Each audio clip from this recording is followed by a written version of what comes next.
What would you do if right now your chest tightened with unbearable pressure and you realized you were completely alone? Imagine that moment, the stillness of your room, the sudden fear rising inside you, the thought that perhaps your heart is giving way. In those first 10 seconds, your choices could mean the difference between life and death. Yet most people, when faced with this terrifying reality, freeze. They hope it will pass, they tell themselves it's nothing serious, and they lose the most valuable thing they have in that moment: time. This is not an exaggerated scenario. Across Latin America and beyond, millions of elderly men and women live by themselves, quietly carrying the hidden fear of suffering a heart attack without anyone to notice. For them, the silence of their homes becomes a dangerous companion, and when a crisis strikes, their chances of survival drop drastically. But here is the truth that few people know. If you understand what to do in those first moments, everything changes. Instead of being powerless, you become prepared. Instead of becoming another tragic statistic, you give yourself the chance to live. In this message, I want you to feel as if you are sitting across from me in my office, where I have spoken to thousands of patients over 4 decades. I want to share with you knowledge that can protect your heart and your future. Because when it comes to survival, preparation is the most powerful medicine of all. Before we move forward, allow me to introduce myself. My name is Dr. Manuel Herrera.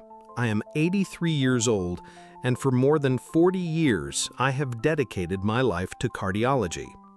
In those decades, I have walked the hospital corridors through the darkest hours of countless families, treating over 60,000 patients with heart conditions. I have seen the tears of loved ones when it was too late, and I have also witnessed the quiet relief when someone made it through because they acted quickly and wisely. This is why I speak to you not from theory, but from experience.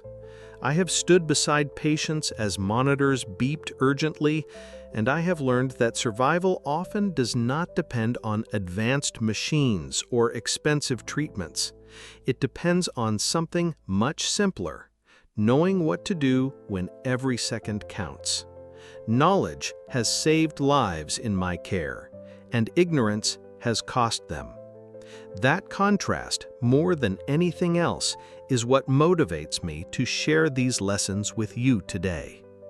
The statistics are clear and sobering. When someone suffers a heart attack while alone, the chances of death rise close to 9 out of 10. Yet if the person is prepared, if they recognize the signals and follow key steps, survival rates can climb dramatically. This is not a matter of luck. It is a matter of preparation, and it is within your reach. Not long ago, in the quiet hours just before dawn, my phone rang unexpectedly. On the other end was a woman's voice, trembling with emotion. Through tears, she whispered, "Doctor, my father is alive. Thank you, thank you." Her father, Mr. Rafael Torres, a 76-year-old man who lived alone, had faced the frightening reality of a heart attack in the middle of the night. What saved him wasn't luck. It was the fact that months earlier he had taken the time to learn and practice the exact steps I teach my patients. When that crushing sensation began in his chest and spread toward his shoulder, he didn't ignore it, and he didn't panic. Instead, he moved deliberately, following each step calmly until paramedics arrived. When I visited him later in the hospital, Rafael said something I will never forget. "Doctor, if I had brushed it off as indigestion, I would not be here speaking to you." Those words carry a truth that should reach every home. Being prepared is not about living in fear, but about giving yourself the power to act when it matters most. Today, Rafael is walking again, sharing meals with his grandchildren, and enjoying mornings that could have been lost forever. His story is proof that survival is not random. It can be learned, practiced, and lived. And if Raphael could do it at 76, alone in his apartment, you can too. When most people picture a heart attack, they imagine a scene from television, someone clutching their chest, collapsing instantly and crying out in pain. But in reality, heart attacks rarely unfold that way.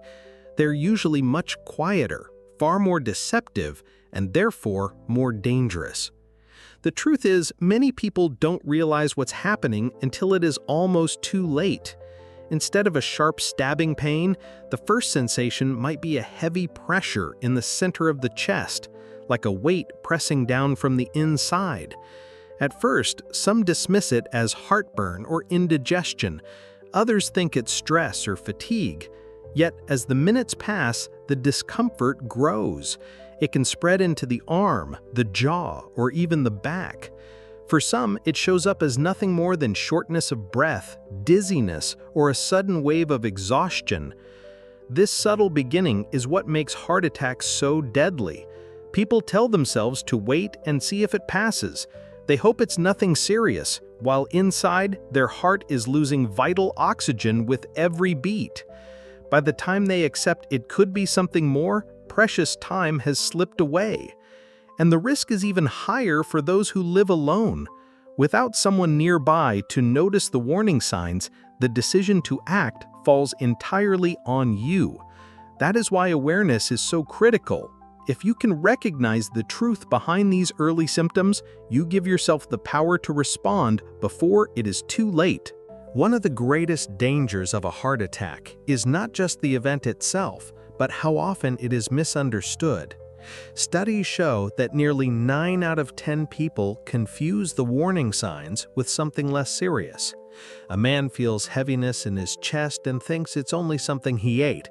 A woman feels pain in her jaw and assumes it's a dental issue.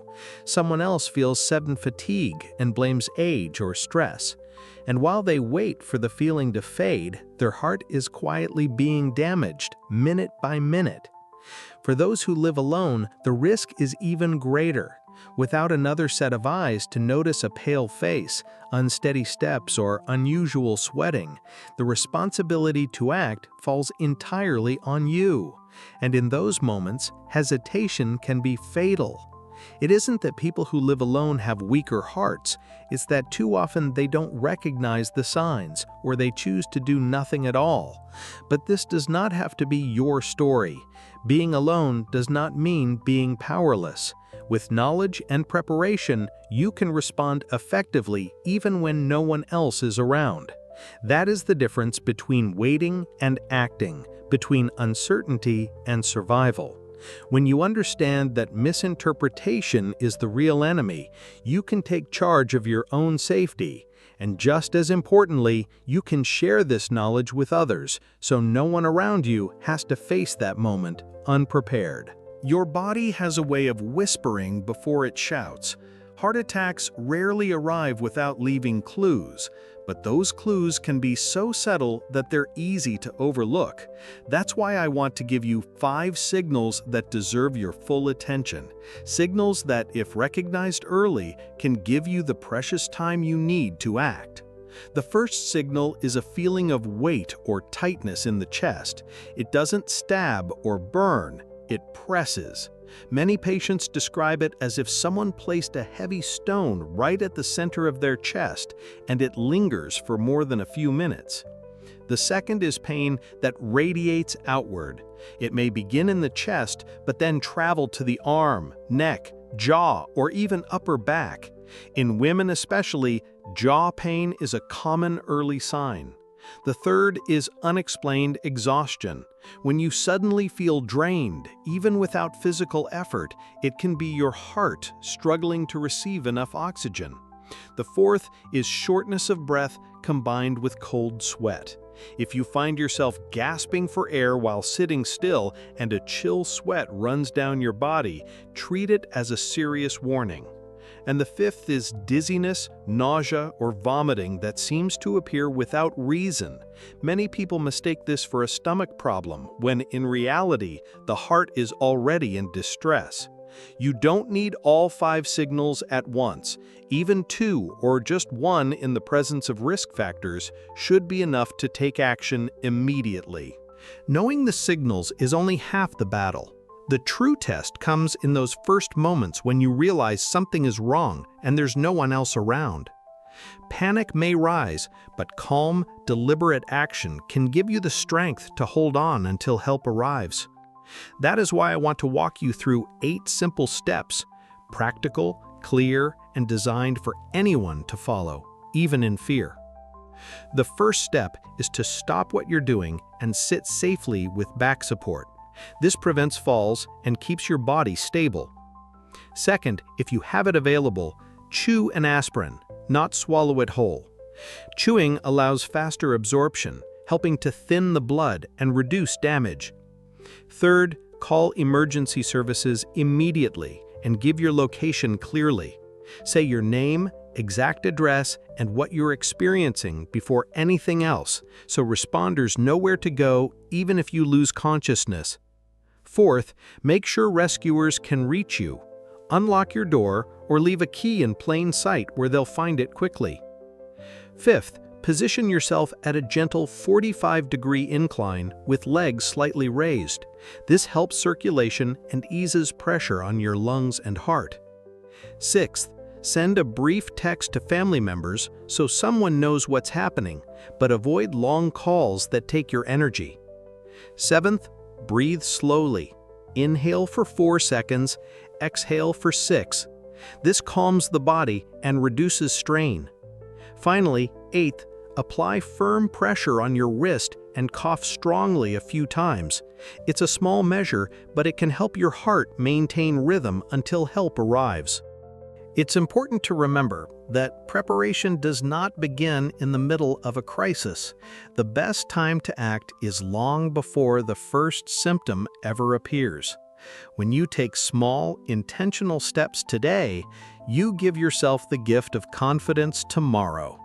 You remove fear and replace it with readiness. Think of it this way: we practice fire drills even when there is no smoke.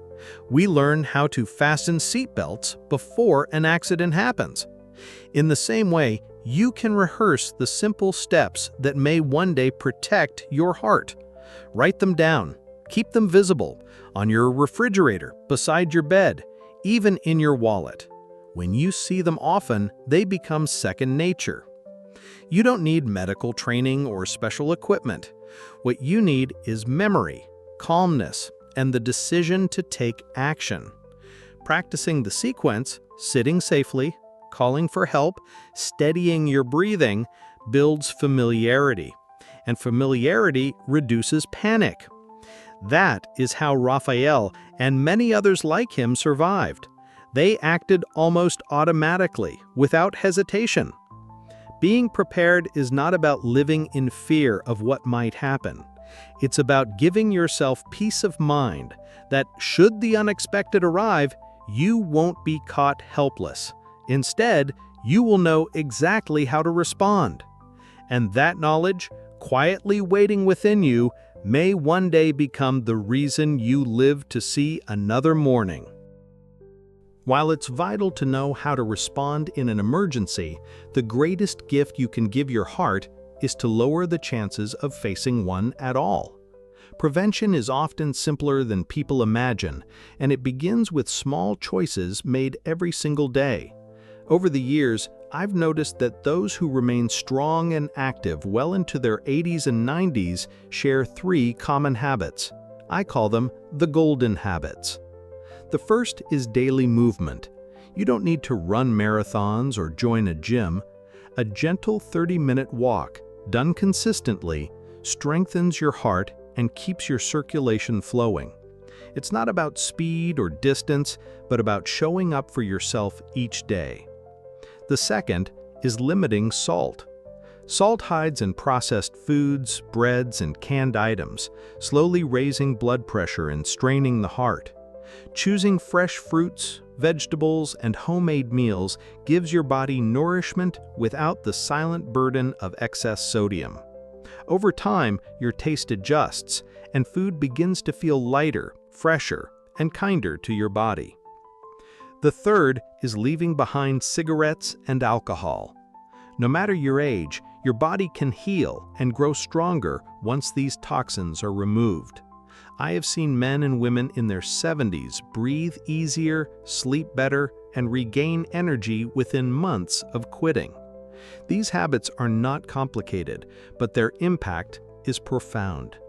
Together, they can reduce your risk of a heart attack by more than half, allowing you to enjoy more years of health, independence, and joy. By now, you've received a great deal of information, and in moments of stress, it's easy to forget even the simplest details. That's why it's important to pause and review, to anchor the essentials in your mind. Think of this as a quick checklist, a way to lock in what truly matters so it will rise to the surface when you need it most. There are 5 key warning signals that deserve your attention: pressure in the chest, pain spreading to other areas, sudden exhaustion, difficulty breathing with cold sweat, and dizziness or nausea. Even 1 or 2 of these, especially if you have other health risks, should never be ignored. There are also 8 life-saving steps you can take if you find yourself alone. Sit safely. Chew aspirin if you can. Call emergency services and state your location clearly. Make it easy for rescuers to enter. Position yourself at a gentle angle. Send a brief message to loved ones. Steady your breathing. And use the cough and press technique to support your heart until help arrives. Finally, remember the 3 golden habits: walk daily, reduce salt, and let go of cigarettes and alcohol. These are small, steady choices that protect your heart long before an emergency ever appears. Keep this review simple and close. Write it down, repeat it often, and let it become second nature. Because when knowledge becomes instinct, you no longer have to think, you simply act. And that can save your life. Knowledge becomes powerful only when it is turned into a personal promise. That is why I encourage you to take one simple step that can transform everything. Make a commitment to yourself. Not tomorrow, not someday, right now. Find a piece of paper and write the words, "I am prepared." If a heart attack comes, I will not give up. I know what to do, and I will survive. Place it somewhere you see every day, on your refrigerator, by your bedside, or even in your wallet. This small act may seem unimportant, but it carries great weight. Each time your eyes fall on those words, they remind you of your strength, your readiness, and your determination to live. Some of my patients have told me that reading their commitment daily gave them peace of mind. It was not a reminder of fear, but a reassurance that they were not helpless. And when the moment of crisis came, those words gave them calm, guiding them to act with clarity instead of panic. This exercise is not only about survival, it's about valuing your own life. It's about reminding yourself that your days, your memories, and the people who love you are worth protecting.